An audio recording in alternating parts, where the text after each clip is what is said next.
नामदहू व रसूली अल्लाह रसूल करीम अम्मा बाद फ़ऊज़ु बिल्लाहि मिनश शैतानिर रजीम बिस्मिल्लाहिर रहमानिर रहीम। हमारे नसीब किस तरह के लोग हमें मिलते हैं, किस तरह के लोग हमारे ऊपर हुक्मरान हैं यार। या तो इनकी नीतें काम नहीं करती या इनके दिमाग काम नहीं करते। इनकी पॉलिसियां में कोई तब्दीली मुझे नजर नहीं आती यार। इनको जूते खा के भी समझ नहीं आती। मैंने एक दफा सदाए मुस्लिम अखबार का इदारिया लिखा था। मुशर्रफ साहब इंडिया के दौरे पर गए तो वहां उन्होंने जनाब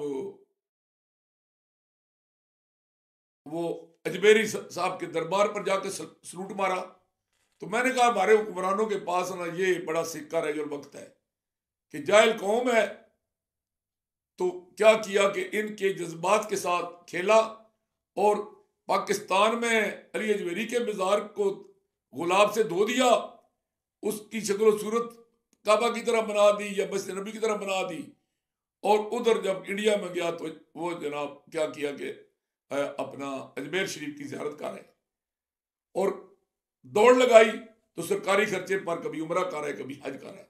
लोग समझते क्या बात है जी, क्या बात है।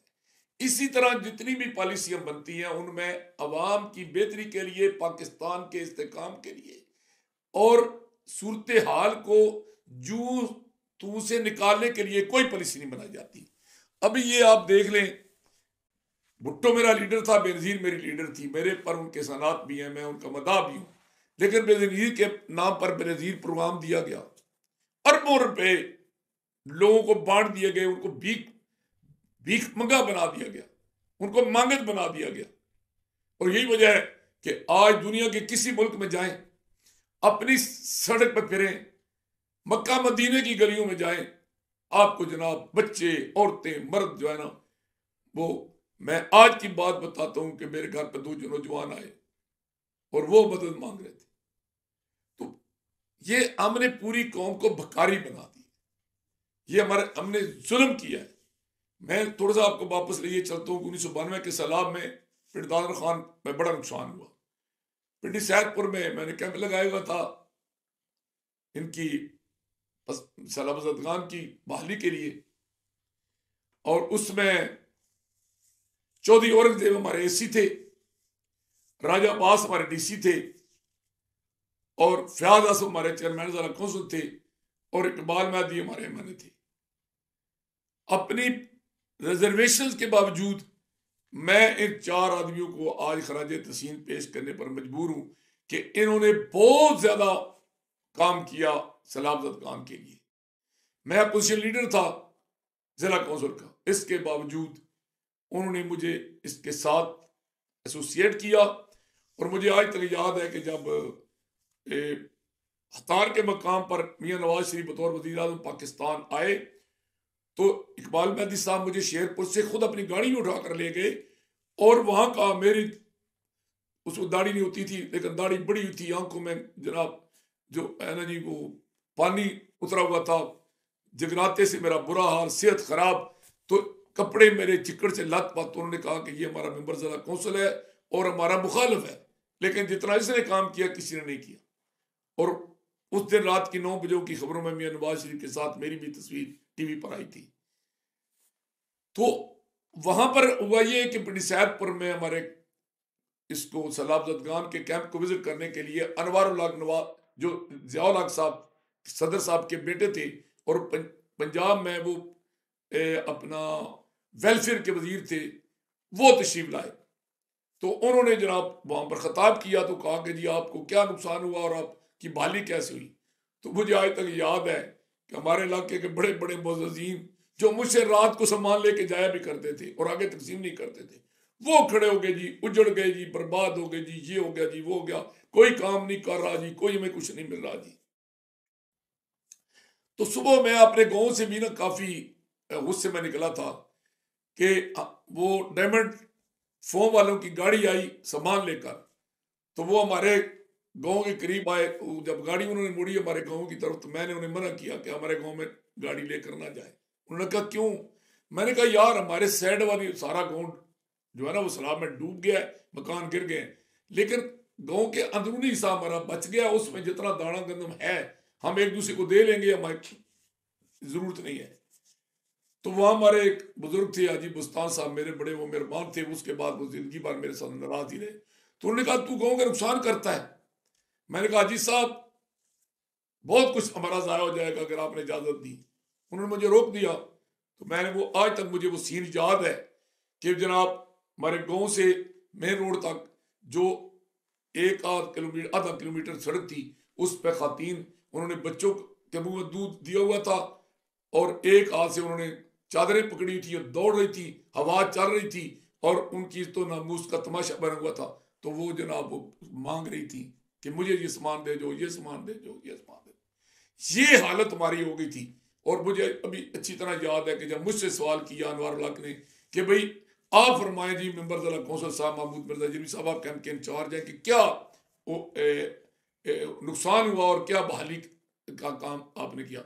मैंने कहा जी जो हमारा नुकसान हो गया वो तो अल्लाह की ज़ात ही है, हमारे दिल बदल दे हमारा बहाल हो जाए, वगरना वो ना हुकूमत के बस की बात नहीं। उन्होंने क्या, मैंने कहा हमारी गैरत, हमारी इज्जत, हमारा ज़मीर, हमारी अना, सारा कुछ तेरे जन्म का पानी बहा के ले गया। तो ये हमारे हुक्मरानों ने भी हमसे सारी अना, सारी गैरत, सारा कुछ जो तो हमारा वो हमारा ज़ाया कर दिए। हालत ये है कि हम बताते हैं लोगों को कि ये जो आपको सब्सिडी मिल रही है ये ज़कात के पैसे हैं। कहते नहीं जी गवर्नमेंट के पैसे नहीं जी, हुकूमत के पैसे जी, जिन पे ज़कात फ़र्ज है वो भी ले रहे होते हैं। और वो इसी तरह Benazir support program, Benazir program जो आया उससे भी लोगों को बखारी बनाया गया। और जो इनको गलतफहमी है ना पीपल पार्टी वालों को कि जनाब ये बेनज़ीर प्रोग्राम जो है ना इसकी वजह से हमारे वोट मिलेंगे, तो आप अंदाजा लगा लेना क्या आप कितने लाख बंदे बेनज़ीर प्रोग्राम से मुस्तफीद होते हैं। और अभी आपका जो उम्मीदवार था कौमी असम्बली का अमीर हमजा, सबसे लंबी इनिंग उसने खेली है, सब ज्यादा मेहनत उसने की है, सब ज्यादा खर्चा उसने किया है, रात दिन उसने कर दिया। और उसके नीचे जो MPA था चौधरी नजर हुसैन, सदाबार MPA, और हमारी तहसील का वो नवाज अनसुल्लाह खान था, वो इस तरह बुरी तरह पिटे हैं जिस तरह साहब ने। कहाँ बेनज़ीर प्रोग्राम वालों ने आपको वोट दिए। तो खुदा के लिए ये कौम की गैरत के साथ न खेलें।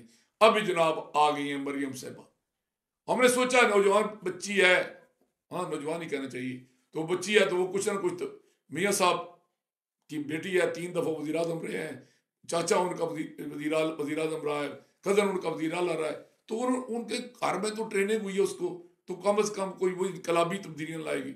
आते ही जनाब उन्होंने क्या किया जी कि पटवारियों को दौड़ा दिया, गिरदौरों को दौड़ा दिया, ACO को दौड़ा दिया, तहसीलदारों को दौड़ा दिया। जिससे काम पड़ता है ना, AC साहब किधर है जी, वो गाँव गए हुए जी राशन चेक करने के लिए।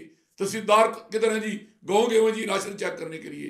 गिरदावर पटवारी किधर है जी, गाँव में राशन बांट रहे हैं जी। नंबरदार क्या कर रहे हैं जी, वो जनाब लिस्ट जो है वो तस्दीक कर रहे हैं कि जनाब किसको मिल गया किसको नहीं मिला। पूरे माशरे को ट्रक की बत्ती के पीछे लगा दिया, गैरत खत्म कर दी है, मांगत बना दी है। भाई ये अरबों रुपए जो आप लगा रहे हैं, कम से कम इनसे इंडस्ट्रियां लगाएं, इनसे ऐसे इदारे बनाएं जिनसे लोगों की मदद हो। इससे तो ज्यादा एक दफा मैं ज़कात शुक्र कमेटी का चेयरमैन था डिस्ट्रिक्ट में, तो इधर उस वक्त एक स्कीम आई थी, हम लोगों को बकरियां खरीदने के लिए, गाय खरीदने के लिए उनकी माली मदद किया करते थे। मुझे आज तक याद है कि मैंने बाकायदा लोगों को कहा कि गाय खरीदो, और उन्होंने गाय खरीदी। मेरे मुखालफों ने इंक्वायरी कराई, आगे गाय मौजूद थी। तो कम से कम एक तो हम सियासी बुनियादों पर जो लोग हैं, मसलन ज़कात कमेटी में किसको लाते हैं, जो हमारा ज्यादा चमचा हो उसको हम ज़कात कमेटी में लाते हैं, किसको लाते हैं अपना इसमें खिदमत कमेटी में जो चमचा हो। अच्छा जो भी को वेलफेयर के इदारे होंगे जो भी, अच्छा अंदाजा लगाएं कि अमर कमेटियों में कभी हम हुआ करते थे, हमने तजवीज़ें देनी शुरू कर दी कि यार ऐसे शिया सुन्नी में इतफाक हो सकता है, ऐसे या ज़िले में अमर हो सकता है। उनका नहीं, आपकी ज़रूरत नहीं है, हमें टोडियों की ज़रूरत है जो हमारी हाँ में हाँ मिलाए। कोई भी जो कमेटी बनती है उसका कोई मसला नहीं होता, आप प्राइस कंट्रोल कमेटी को ले लें, अमर कमेटी को ले लें, ज़कात कमेटी को ले लें।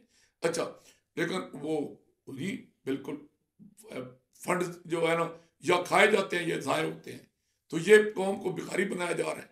ये पैसा आप जो इस गांव में, एक गांव में आपने खाते पीते लोगों में बांट दिया है, आप ऐसा करें उस गांव में देख लेते हैं ना, पूरे गांव को इकट्ठा कर लेते हैं। जैन सवैद पोश, अल्लाह के नबी ने फरमाया कि मस्कीन की तारीफ की है कि जिसकी आमदन कम और खर्चा ज्यादा हो, तो मस्कीनों को बुला लेते, किसी की बेटी की शादी होने वाली है उसको जहेज लेकर देते, किसी के बेटे की शादी होने वाली है तो उसको जनाब वलीमे खर्चा दे देते, किसी के पास गरीब आदमी को रिक्शा ले देते, किसी को रेडी लगवा देते, किसी को दुकान बनवा देते, किसी गरीब का इलाज करा देते, और वहां लोगों से खुफिया तरीके से इंक्वायरी करके किसी के घर में दाने डाल देते। ये जो आपने ड्रामा किया हुआ है, तस्वीरें बन रही हैं, और फिर जो पैकिंग होती है वो इनकी हालत ये होती है कि वो जहां पैकिंग हो रही होती है वहां से उसमें 5 किलो की जगह 4.5, आगे जाते तो 4, आगे जाते तो 3.5, जब लोगों तक पहुंचता है तो 2 किलो रह जाता है। तो ये सारे लोगों को करप्ट कर दिया, ज़हनी तौर पर भी, अमली तौर पर भी, पूरी कौम बददियानत और बेगैरत कर दी गई है। तो मैं अरबाब इख्तियार से दरख्वास्त करूंगा कि खुदा के लिए ये हमें सब्सिडियां देना बंद करें, हमारी बिजली सस्ती करें, हमारी गैस सस्ती करें, हमारी फीसें माफ़ करें, हमारे दुकानों से जो हमारी ज़रूरत की चीज़ें हैं वो हमें सस्ती दिलवाएं। और खुदा के लिए यूटिलिटी स्टोर में तो आप रेट बढ़ा रहे हैं, उधर तो आप वो सब्सिडी वापस ले रहे हैं, इधर आप ये पैसे बांट रहे हैं। IMF की भी मुझे समझ नहीं आती। आप अंदाजा लगाएं कि हमारे ACO DCO के पास गाड़ियां, आप अंदाजा लगाएं कि वो जाके चेक करना होता है उन्होंने कि 10 रुपए की चीज 11 रुपए की तो नहीं दे रहे, और नीचे वो तेल जला रहे होते हैं 11,000 का। क्या पूरे आवे का आवा ही बिगड़ा हुआ है जी। ऊंट तेरी कौन सी कल सीधी। अल्लाह पाक इस कौम पर रहम करे। मैं शदीद मुजब्बत करता हूँ जिस तरीके से ये रमज़ान पैकेज तकसीम किया जा रहा है, जिस तरह के ये रमज़ान बाजार लगाए जा रहे हैं, इनसे कोई फायदा नहीं अवाम का, बल्कि अवाम की जो है ना अना को कुर्बान किया जा रहा है, उसके नफ्स को मजलूम किया जा रहा है। कुछ लोगों को करप्शन करने का जनाब जो है ना ये मौका मिल रहा है। और कई खबरें आती हैं कि वहाँ जनाब राशन पड़ा पड़ा ज़ाया हो गया, वो इमदादी सामान। हमारे जब पिछली एक दफ़ा सैलाब आया, जप्पा साहब हमारे DC थे, और ये हमारे जो मतलब है वो इदारा बना हुआ है आगामी हालात के सैलाब वगैरह का, इन्होंने सर्वे कराया कि ये हमारा क्या हुआ है। सबसे ज़्यादा पानी शाकमीर में आया, हमारे माल मवेशी बह गए, ज़मीनें बह गई, कई गरीब लोगों की गायें बह गई। वो सर्वे वगैरह हुआ, फंड्स आए और हमारी लिस्टें बनी, आज तक किसी को 1 रुपया नहीं मिला, पता नहीं वो कौन कहा गया। तो ये खुदा के लिए ये जो आप दूध के रखे बिल्ले बिठाए हुए हैं ना, इनसे हमारी जान छुड़ाएं। ये कम अज कम मैं लिस्ट बना के देता हूँ कि जिला जेलों में, इसी तरह पूरे पंजाब में, मरकज में, कम अज कम इस जिले में काम करने वाले 10 महकमे ऐसे हैं जो स्वाइप करप्शन के उनका कोई काम नहीं है, वो आवाम को कोई फायदा नहीं है। जो अभी ये बिल्डोजरों वाला महकमा ले, ये ज़रायत वाला महकमा ले, पिछले दिनों हमारे ना फवाद साहब के ज़माने में फिर दादर खान में पैसे दिए गए अपने, कहा गया ये कुरानादी हुई है, ड्रामा। ऐसे ऐसे नेक शक्लें होती हैं, दाढ़ियाँ रखी होती हैं, हाजी मादी होते हैं हमारे अफसर, उन DC भी होता है, AC भी होता है, उनमें ADCR भी होते हैं, AC भी होते हैं, उनमें जनाब डिप्टी डायरेक्टर होते हैं महकमों के, असिस्टेंट डायरेक्टर ज़रायत होते हैं, पता नहीं क्या क्या बलाएं होती हैं। लेकिन ये कुरानदादी हो रही है। और कुरानदादी का भी कमाल देखे, एक कुरानदादी में बाप का नाम निकला, बेटे का निकला, बेटे के बेटे का नाम निकला, उसके दामाद का नाम निकला, उसकी बेटी का नाम निकला, उसकी फुप्पी का नाम निकला, उस चाचे का नाम निकला। ये 7 एक बंदे के घर के बंदों का नाम निकला। और उनको मिल क्या रहे हैं जी, ये अमरूद का बाग लगाएंगे, ये जनाब यहाँ पर ये चीज़ करेंगे, वो करेंगे। एक मुझे पौधा दिखाएं जो पैसे जो दिए गए थे खा पी गए, हिस्सा लेते हैं, उसमें से जो हिस्सा देता है उसको वहाँ मिल जाता है। अब एक नया ड्रामा शुरू होगा हमारे पिंड दादर खान में। ये जो वाटर मैनेजमेंट वाले हैं, ये जिस तरह के नाले बनाएंगे, जिस तरह ये पैसे खर्च करेंगे, जिस तरह का ये भद्दा काम करेंगे, जिस तरह ये नाले बना के हमारी लड़ाइयाँ कराएंगे, जहाँ ज़रूरत होगी वहाँ नाला बनाएंगे नहीं, जहाँ नहीं ज़रूरत होगी वहाँ बना देंगे। फिर इसकी तामीर में जो मटीरियल इस्तेमाल करेंगे वो इतना नाकस होगा। जो पटवारी से बान और ये मिल के जो नक्शे बनाएंगे वो नाकाबिले अमल होंगे। तो ये खुदा के लिए इस कौम पर रहम करें, इस कौम पर तरस करें, इस कौम को माफ़ करें। और अब तो यही फरियाद है कि अल्लाह पाक इन्हों लै साडे मगरों ला।